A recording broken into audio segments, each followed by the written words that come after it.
playing football, found out I was a pretty good football player, got into high school, and had a lot of college coaches, scouts coming to me and wanted me to play football for their university. And as a boy that was born and raised in South Carolina, it came down to the two biggest schools in this state, South Carolina and Clemson. Matter of fact, I took my official visit to Clemson that year, 1979. They played Wake Forest, and we went to Death Valley. My mom and dad was with me, and man, I had a great time. Danny Ford was the head coach at Clemson. The following morning, I sat down and had breakfast with Coach Ford. I stuck my hand out and I said, Coach Ford, I love this place, and I'm going to be a Clemson Tiger. So I verbally committed to go to Clemson. Now, we were still several months away from signing your letter of intent. So a verbal commitment is only that, a verbal commitment. You can back out of it. Young men do it all the time. They change their minds.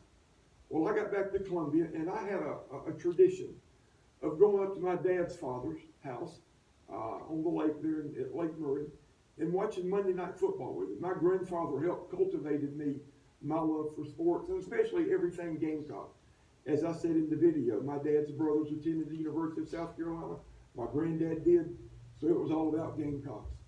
And that Monday night, I'm sitting at his house watching Monday Night Football, and the phone rings.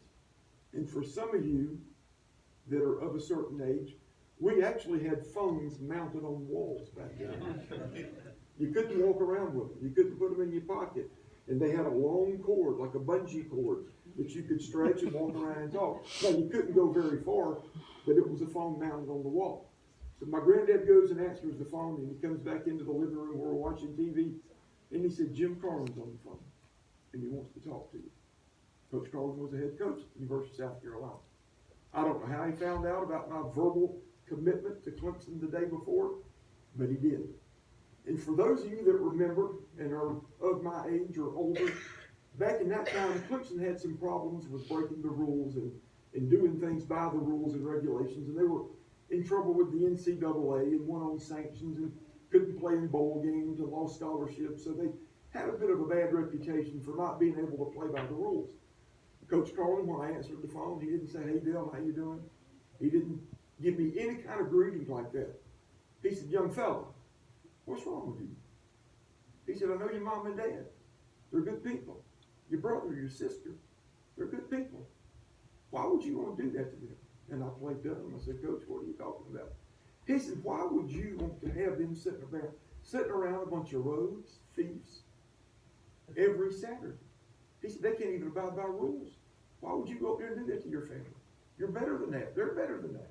You deserve better. And within 5 minutes, he talked me out of it. And I said, Coach, I want to be a Gamecock. And I never looked back. I was glad that I made that decision. Still got friends of mine that are Clemson supporters, played at Clemson. Still good friends with Coach Ford, saw him last year. Got a good relationship with him. But I made a decision that night that I wanted to be a Gamecock. I'd made a decision several years earlier that I wanted to give my